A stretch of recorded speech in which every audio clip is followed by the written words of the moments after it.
Hello friends, എല്ലാവർക്കും നമസ്കാരം. നിങ്ങൾ ഏവരും കാത്തിരിക്കുന്ന കിരണിന്റെ കല്യാണിയുടെയും ഇന്നത്തെ വിശേഷത്തിലേക്ക് എല്ലാ കൂട്ടുകാർക്കും സ്വാഗതം. അങ്ങനെ എല്ലാവർക്കും ഒരു നല്ല ദിവസമൊക്കെ ആശംസിച്ചുകൊണ്ട് നമുക്ക് ഇന്നത്തെ വിശേഷത്തിലേക്ക് കടന്നാലോ. അതിനു മുമ്പായിട്ട് നമ്മുടെ കൂട്ടുകാരെങ്കിലും ആദ്യമായിട്ട് ചാനൽ കാണുന്നുണ്ടെങ്കിൽ ഒന്ന് സബ്സ്ക്രൈബ് ചെയ്ത് വെക്കണം കേട്ടോ. അപ്പൊ നമുക്ക് നേരെ വിശേഷത്തിലേക്ക് തന്നെ പോകാം. അങ്ങനെ നമ്മുടെ ചന്തു പണി പറ്റിക്കാൻ വേണ്ടി വന്നതാണ്. കല്യാണിനെ കൊല്ലണം എന്ന ആ ഒരു ചിന്തയോട് കൂടി വന്നു. പക്ഷെ എന്ത് ചെയ്യാനാണ്, നമ്മുടെ സേനന്റെ ആള് തന്നെയാണ് ചന്തു. സേനന്റെ മരുമകളെ ഒരിക്കലും ചന്തുവിന് കൊല്ലാൻ സാധിക്കില്ല. സേനന്റെ ആരെയും കൊല്ലാൻ സാധിക്കില്ല. കാരണം അത്രയ്ക്ക് കടപ്പെട്ടിരിക്കുന്നു സേനനോട് നമ്മുടെ ചന്തു. അപ്പൊ അതുകൊണ്ട് തന്നെ രാഹുലിനിട്ട് ഒരു 8ന്റെ പണി കൊടുക്കണം. ഇത്രയും നല്ലൊരു മനുഷ്യന്റെ കുടുംബം തകർക്കാൻ നോക്കുന്ന രാഹുലിനിട്ട് ഒരു നല്ലൊരു പണി തന്നെ കൊടുത്തേ തീരൂ എന്ന് ചന്തു തീരുമാനിച്ചു. അങ്ങനെ ചന്തു ഫോൺ വിളിച്ച് കൂട്ടുകാരോടൊക്കെ പറയുകയാണ്. അതായത് ആ കുറച്ച് ഗുണ്ടകളോടൊക്കെ പറയാണ്, ആ രാഹുലിനെ എങ്ങനെയെങ്കിലും അടിച്ച് തരിപ്പണമാക്കി അവന്റെ കാലും തല്ലി ഓടിച്ചിട്ടേ വിടാവുള്ളൂ. അവൻ അത്രയ്ക്ക് ദുഷ്ടനാണ്, ക്രൂരനാണ്. അവനെ വെറുതെ വിടരുത്. നമ്മുടെ ചന്ദ്രസേനൻ സാറിന്റെ കുടുംബം തകർക്കാൻ നോക്കുന്നവനാണ് എന്നൊക്കെ പറഞ്ഞു. ഇത് പ്രകാരം നമ്മുടെ രാഹുലിനിട്ട് നല്ല താങ്ങ് കിട്ടി. അങ്ങനെ രാഹുലിന് അറിയില്ല എന്തിനാണ് എന്നെ എടുത്തിട്ട് ചതയ്ക്കുന്നത് എന്ന്. അങ്ങനെ ഗുണ്ടകളെല്ലാം കൂടെ ചേർന്ന് നമ്മുടെ രാഹുലിനെ പഞ്ഞി കിട്ടും. അങ്ങനെ ഒരു വിധത്തിൽ നമ്മുടെ രാഹുൽ വീട്ടിലെത്തി കഴിയുമ്പോഴത്തേക്കും സരയും ചാരിയൊക്കെ എന്റെ പൊന്നു മനുഷ്യ ഇത് എന്താ പറ്റിയത് നിങ്ങൾക്ക് എന്ന് ചോദിക്കുകയാണ്. അച്ഛൻ ഇത് എന്താ പറ്റിയത്, ഇത് എന്ത് പറ്റി? ആ കല്യാണിനെ കൊല്ലാൻ പോയിട്ട് ഇപ്പൊ അച്ഛനാണല്ലോ പറ്റിയിരിക്കുന്നതെന്ന് പറഞ്ഞപ്പം എന്ത് ചെയ്യാനാ മോളെ, എല്ലാം എന്റെ വിധി, അല്ലാതെ എന്ത് പറയാനാ. എല്ലാം നിങ്ങളുടെ വിധിയല്ല, നിങ്ങളെല്ലാം വരുത്തി വെക്കുന്നതാ. ഓ, നിങ്ങൾ വലിയ ആളാണ്, കേമനാണ്, വമ്പനാണ്, വീരനാണെന്നൊക്കെ പറഞ്ഞു നടന്നിരുന്ന ഒരു കാലം ഉണ്ടായിരുന്നു. എന്റെ ഭർത്താവിനെ കുറിച്ച് അഭിമാനം തോന്നുന്ന കുറച്ച് നിമിഷങ്ങള് ഇപ്പൊ നിങ്ങളെ കൊണ്ട് എന്തെങ്കിലും ഉപയോഗമുണ്ടോ മനുഷ്യ? വെട്ടിയിട്ട ചക്ക പോലെ വീഴും. ആരെങ്കിലും ഒന്ന് തല്ലിക്കഴിഞ്ഞാല് ഹോ, നാണം കെടുത്തു ഈ മനുഷ്യ. നിങ്ങൾ ഒരാൾ വിചാരിക്കുമായിരുന്നുവെങ്കിൽ ഇപ്പം നമ്മുടെ മോളുണ്ടല്ലോ നല്ല ജീവിതത്തോടു കൂടി തന്നെ ഇപ്പം ജീവിച്ചേനെ. പക്ഷെ നിങ്ങൾ എന്ത് ചെയ്യാനാ? നിങ്ങൾ വെറും മരവാഴ ആയിപ്പോയില്ല. മരവാഴ, നിങ്ങളെ കൊണ്ട് എന്തെങ്കിലും പ്രയോജനം ഉണ്ടോ എന്നൊക്കെ ചോദിച്ച് നമ്മുടെ ചാരി അങ്ങോട്ട് തുടങ്ങി. ചാരി ഇങ്ങനെ പറഞ്ഞുകൊണ്ടിരുന്ന് കഴിഞ്ഞപ്പോഴത്തേക്ക് പെട്ടെന്നാണ് അങ്ങോട്ടേക്ക് നമ്മുടെ മനോഹർ വന്നിട്ട് അയ്യോ ഇതെന്താ അച്ഛന് പറ്റിയത് എന്ന് ചോദിച്ചപ്പോഴത്തേക്കും എന്ത് പറ്റാനാ മോനെ, ഇങ്ങേര് പോവുക, തല്ല് മേടിക്കുക, ഇങ്ങോട്ടേക്ക് വരാം. ഇത് മാത്രമല്ല ഇപ്പൊ ഇങ്ങേർക്ക് അറിയത്തുള്ളൂ. തിരിച്ചൊരെണ്ണം കൊടുക്കുവോ? അതുമില്ല. എന്ത് ചെയ്യാനാണെന്ന് പറ. എന്നിട്ട് മരുമോന്റെ കുറ്റം കണ്ടുപിടിക്കാൻ വേണ്ടി നാണോ ഇല്ലല്ലോ നിങ്ങൾക്ക് എന്ന് ചോദിച്ചപ്പോഴത്തേക്കും ഷോ എങ്കിലും എന്റെ അമ്മായിയച്ഛൻ വല്ലാത്തൊരു ഇതായി പോയിട്ടോ. ഇത് മിക്കവാറും ആ ചന്ദ്രസേനന്റെ ആൾക്കാർ തന്നെ ആയിരിക്കും ചെയ്തിട്ടുണ്ടാകുക. അങ്ങനെയുള്ള കാര്യമാണല്ലോ നിങ്ങൾ ചെയ്യാനിരുന്നത്. കിരണിനെ നിങ്ങൾക്ക് സ്വന്തമാക്കണം, എന്നിട്ട് കല്യാണിനെ കൊല്ലണം. ഇതൊക്കെയല്ലേ എന്റെ അമ്മായിയച്ഛന്റെ മനസ്സിലിരിപ്പ് എന്നിങ്ങനെ പറഞ്ഞപ്പോഴത്തേക്കും എന്റെ പൊന്നും മനോഹരൻ, നീ എരുതിയിൽ എണ്ണ ഒഴിക്കാതെ ഇരിക്കുന്നുണ്ടോ? എരുതിയിൽ എണ്ണ ഒഴിക്കുമെന്നല്ല, ഞാൻ ഉള്ള കാര്യം പറഞ്ഞതാ. അതെ, ഞാനൊരു കാര്യം പറഞ്ഞേക്കാം. എന്റെ പൊന്നു സരയൂ, എന്നെ ഇതിനൊന്നും കിട്ടില്ല കേട്ടോ. എനിക്ക് പറ്റത്തില്ല ഈ അടിക്കും ബഹളത്തിനും കുത്തിനും വഴക്കിനും ഒന്നും പോകാന്.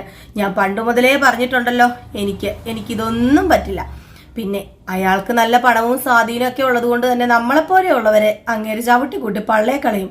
അല്ല മനുവേട്ടനും ഉണ്ടല്ലോ പണവും സ്വാധീനവും ഒക്കെ മനുവേട്ടനും വേണ്ടുവോളം ഉണ്ടല്ലോ. പിന്നെ എന്താ, അത് പിന്നെ നമുക്ക് പണമുണ്ട് എങ്കിൽ പോലും ഒരു പടി മുന്നിൽ അയാൾ തന്നെയാണ്. അയാൾക്ക് എത്ര ഗുണ്ടകളാണ് കൂട്ട്.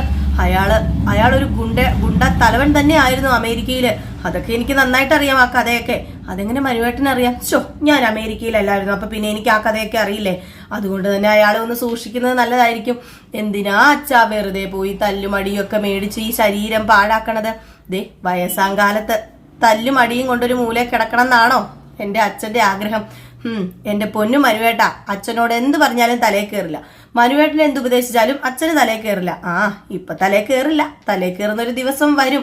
ആരാ തലേ കയറുന്നതെന്ന് കണ്ടോ എന്നൊക്കെ പറഞ്ഞ് നമ്മുടെ മനോഹർ അങ്ങ് പോയപ്പോഴത്തേക്കും ചാരി, അല്ല മനുമോൻ പറഞ്ഞതിൽ എന്തോ ഒരു അർത്ഥം വെച്ചുള്ള സംസാരം ഇല്ലേ? ഒരർത്ഥം വെച്ചുള്ള സംസാരവും ഇല്ലമ്മേ.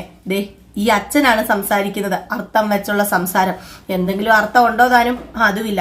ഇപ്പൊ കിടക്കുന്ന കണ്ടില്ലേ എന്നൊക്കെ പറഞ്ഞ് നമ്മുടെ രാഹുലിനെ ഇട്ട് ഇങ്ങനെ കളിയാക്കാണ്. അങ്ങനെ രാഹുലും മനസ്സിൽ തീരാ പകയോടുകൂടി എന്തിനായിരിക്കും അവരൊക്കെ എന്നെ വന്ന് ഇങ്ങനെ ആക്രമിച്ചിട്ടുണ്ടായിരിക്കുക. ഇനിയിപ്പം അവിടെ ആരായിരിക്കും ഉള്ളത്? കല്യാണി മാത്രമല്ലേ, ഇനി ചന്ദ്രസേനും അവിടെ ഉണ്ടോ? എന്തായിരിക്കും ആ റിസപ്ഷൻ? എന്താ ഒരു എത്തും പിടിയും കിട്ടുന്നില്ലല്ലോ എന്നൊക്കെ പറഞ്ഞ് ഇങ്ങനെ ആലോചിച്ച് കൂട്ടുകയാണ്. എന്നാലും ചന്തു അവിടെ ഉണ്ടല്ലോ, ചന്തു ഉള്ളത് കൊണ്ട് തന്നെ എല്ലാത്തിനും തീരുമാനമാകും. ഇന്ന് അവളെ കൊല്ലും, ഇന്ന് അവളെ കൊന്ന് അവളെ ഇന്ന് ഭിത്തിയിൽ കയറ്റും, മാലയിട്ട് അവളെ സ്വീകരിക്കും എന്നൊക്കെ ഇങ്ങനെ പറയുകയാണ്. മാലയിട്ട് ഫോട്ടോയിൽ വെക്കുന്നതാട്ടോ ഉദ്ദേശിച്ചത്. അപ്പൊ ഇങ്ങനെയൊക്കെ പറയാണ്. ഇതേ സമയം ആയിക്കോട്ടെ, വിവാഹത്തിന്റെ ചടങ്ങുകളും കാര്യങ്ങളും അതിഗംഭീരമായിട്ട് തന്നെ നടന്നുകൊണ്ടിരിക്കുന്നു. അങ്ങനെ വിവാഹത്തിന്റെ കാര്യങ്ങളൊക്കെ നടക്കുന്നതിന്റെ ഇടയിലായിട്ട് അങ്ങനെ കല്യാണ മണ്ഡപത്തില് നമ്മുടെ ചന്ദ്രസേനൊക്കെ ഇരിക്കുകയാണ് കേട്ടോ. അപ്പൊ ചന്ദ്രസേൻ ഇരിക്കുമ്പം അടുത്ത് ചെന്ന് കിരൺ പറയാ, അതെ 101 പവനാ തരുന്നത് എന്റെ അമ്മയ്ക്ക്, അതുകൊണ്ട് പെണ്ണിനെ നന്നായിട്ട് ചക്ക പൊന്നുപോലെ നോക്കിക്കോണെന്ന് പറയുമ്പോ, നീ എന്തൊരു വർത്താനമാടാ ഈ പറയുന്നത്, എന്റെ ഭാര്യനെ എനിക്ക് കെട്ടിച്ചു തരാൻ 101 രൂപയും തന്നിട്ട്, 101 രൂപയല്ല 101 പവനും തന്നിട്ട് ഇപ്പം പൊന്നുപോലെ നോക്കണമെന്നോ? അതേ, നീ പറയേണ്ട കാര്യമില്ല, എന്റെ ഭാര്യനെ പൊന്നുപോലെ നോക്കാൻ എനിക്ക് നന്നായിട്ട് അറിയാം. അപ്പോഴത്തേക്കും അടുത്തിരുന്ന പൂജാരി പറഞ്ഞു, എങ്കിൽ പിന്നെ ഇനി കാര്യങ്ങളൊക്കെ നടക്കട്ടെ, വെച്ച് താമസിപ്പിക്കണ്ട, ആ താലി അങ്ങോട്ട് കഴുത്തിൽ ചാർത്തി കൊടുക്കാന്ന് പറഞ്ഞപ്പോഴത്തേക്കും വല്ലാത്തൊരു സന്തോഷമാണ് എല്ലാവരുടെയും മുഖത്ത്. അപ്പൊ അങ്ങനെ എല്ലാ കാര്യങ്ങളും പരിപാടികളും ഒക്കെ അവിടെ നടന്നുകൊണ്ടിരിക്കുന്നു, ചടങ്ങുകൾ നടന്നുകൊണ്ടിരിക്കുന്നു, കുരവയും ഒക്കെ ഉണ്ട്. അപ്പം കുരവിടലൊക്കെ ഉണ്ട്. അപ്പോഴത്തേക്കും ആണെങ്കിൽ ഇതെല്ലാം കണ്ടിട്ട് നമ്മുടെ ആദർശനോട് പറഞ്ഞു, കണ്ടില്ലേ എന്റെ അമ്മയുടെ അച്ഛന്റെ ഒരു സ്നേഹം, ഈ ഒരു സ്നേഹം ഞാൻ വേറെ ഒരു ഇടത്തും കണ്ടിട്ടില്ല. വേറെ ഒന്നുമല്ല, എന്റെ അച്ഛൻ എത്ര വർഷം എന്റെ അമ്മയ്ക്ക് വേണ്ടി കാത്തിരുന്നത്. വേറെ ആരെങ്കിലും ആയിരുന്നുവെങ്കിൽ എന്റെ അമ്മ ഉപേക്ഷിച്ചു പോയ ആ ഒരു സമയത്ത് വേറൊരു വിവാഹ ജീവിതത്തിലേക്ക് കടന്ന് അവരെ കുടുംബവും ഒക്കെ ആയിട്ട് ജീവിച്ചേനെ. പക്ഷെ എന്റെ അച്ഛനായതുകൊണ്ടല്ലേ ഇത്രയധികം എന്റെ അമ്മേനെ സ്നേഹിച്ചത്. ഏതായാലും എനിക്കും അങ്ങനെ തന്നെയാ ആദർശേ.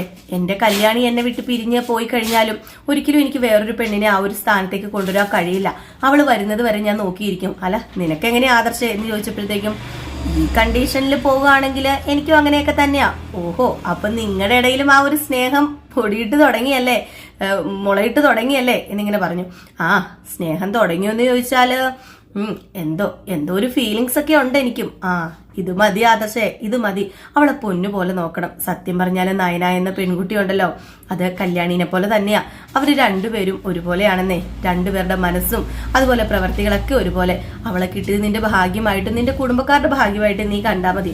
നിന്റെ മുത്തശ്ശൻ കണ്ടില്ലേ എന്തുമാത്രമാണ് നയനയെ സ്നേഹിക്കുന്നത്, അതുപോലെ നീ കണ്ണടച്ച് നയനയെ സ്നേഹിച്ചോ, അവള് നിന്നെ സ്നേഹിക്കും. നിന്റെ ഏതൊരു പ്രശ്നത്തിലും അവള് നിന്റെ കൂടെ കട്ടയ്ക്ക് നിൽക്കും എന്നൊക്കെ പറഞ്ഞിങ്ങനെ മനസ്സിലാക്കുക. ഇതേ സമയം നമ്മുടെ കല്യാണിയും നയനയും അവിടെ നിൽപ്പുണ്ട് കേട്ടോ. അപ്പൊ എല്ലാവരും കൂടി അങ്ങനെ നിൽക്കുന്നു. അങ്ങനെ നമ്മുടെ സോണി കല്യാണിയോട് പറയാ, എത്ര നാൾ ആഗ്രഹിച്ചിരുന്നല്ലേ ആ താലി എന്റെ അച്ഛന്റെ മുഖത്തേക്ക് പൊട്ടിച്ച് എറിഞ്ഞതല്ലായിരുന്നോ? ആ താലി തന്നെയല്ലേ എന്റെ അച്ഛൻ അമ്മയുടെ കഴുത്തിൽ കെട്ടിക്കൊടുക്കാൻ പോകുന്നത്. എനിക്കറിയില്ല, എന്തോ വല്ലാത്തൊരു സന്തോഷം ഫീൽ ചെയ്യുക. ഇനി ഇവർ ഒന്നിച്ച് ജീവിക്കണം, ഇവരുടെ കൂടെ നമുക്ക് ഒന്നിച്ച് ജീവിക്കണം, സന്തോഷത്തോടെ ഒത്തിരി നാൾ ജീവിക്കണം, അതാ ആഗ്രഹിക്കുന്നത് എന്നൊക്കെ പറയുന്നുണ്ട്. ഏതായാലും ആ ഒരു വിവാഹം നടക്കുക തന്നെയാണ്. അപ്പൊ ആ ഒരു വിവാഹം കാണാനായി എല്ലാവരും കാത്തിരിക്കുക. അടിപൊളി വിശേഷങ്ങൾ തന്നെയാണ് കേട്ടോ ഇന്ന്. ഏതായാലും നമ്മുടെ രാഹുലിന് 8ന്റെ പണി കൊടുക്കാൻ തന്നെയാണ് ചന്തു തീരുമാനിച്ചിരിക്കുന്നത്. അങ്ങനെ ചന്തു മനസ്സിൽ വിചാരിക്കുന്നുണ്ട്, ഇത്രയും നല്ലൊരു കുടുംബത്തെ തകർക്കാൻ നോക്കി അവനിട്ട് 8ന്റെ പണി കൊടുത്താൽ പോരാ, 10-18ന്റെ പണി തന്നെ കൊടുക്കണം. അവൻ ഇനിയും എണീറ്റ് വന്നാല്, ഇവരെ നേരെ തല ഉയർത്തിയാല് ഇനിയും അവന്റെ തല ഞാൻ കൊയ്യും, അരിയും. അവൻ വേണ്ട, അവനെ പോലൊരു ദുഷ്ടൻ എന്തിനാ ഈ കുടുംബത്തിന്റെ ഇടയില്? ഈ കുടുംബം ഒന്നടങ്കം ചുട്ടിരിക്കാനോ? ഇല്ല, ഒരിക്കലും ഇല്ല. എന്റെ ചന്ദ്രസേനൻ സാറിന് ഇതെങ്കിലും എനിക്ക് ചെയ്തേ പറ്റൂ. അവനെ ഇനി ഒരിക്കലും അഴിച്ചുവിടാൻ പാടില്ല. എന്നേക്കുമായി അവൻ വീട്ടില് ഒതുങ്ങിക്കിടക്കണം, അതിനെന്തെങ്കിലും ചെയ്യണമെന്നൊക്കെ പറഞ്ഞുകൊണ്ട് നമ്മുടെ ചന്തുവുമുണ്ട്.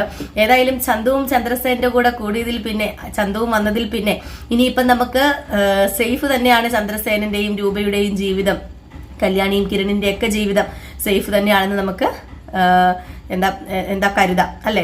കാരണം ചന്തു അതുപോലുള്ള ഒരു നല്ലൊരു ചെറുപ്പക്കാരൻ തന്നെയാണ്. നമ്മുടെ കല്യാണിനെ കൊല്ലാൻ വന്ന കല്യാണിയുടെ ദൈവദൂതൻ തന്നെ ആയി മാറിയിരിക്കുകയാണ്.